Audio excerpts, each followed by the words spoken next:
Connecticut leaders are teaming up to crack down on junk fees. Those are the added costs you pay on things like concert tickets and resort bookings. Fox 61's Bridget Biorlo joins us live in studio with a look at possible solutions to this growing problem. Bridget. Sarah, Brent, most of us only learn about junk fees at checkout when the final price of an airline ticket or a hotel room is suddenly much more than what was initially advertised. It's a problem that Congressman Joe Courtney and Senator Richard Blumenthal say they hear about all the time. And it's why they want to put an end to these deceitful business practices.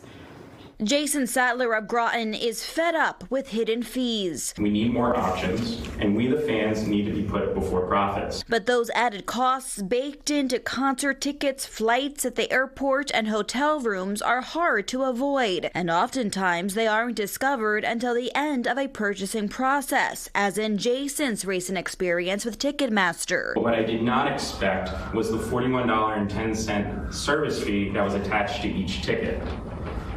That showed up when I went to go check out. We need more transparency and regulations on these so-called fees. Congressman Joe Courtney said several dozen constituents from across the political spectrum have reached out to his office about this. All of Congress, and I don't care what kind of district you represent, whether it's Democrat or Republican, House or Senate, is hearing organically at the grassroots level from people who are just so frustrated.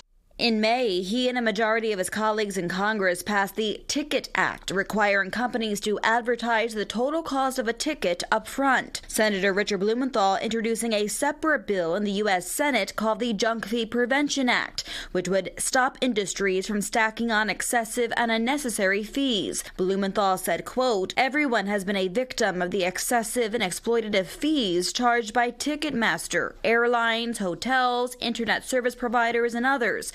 They are pervasive, and the industry uses them because they can be confusing and concealed. It's what Connecticut leaders call a first step to protecting consumers from greedy companies." It's just not fair to consumers to have this state of affair continue.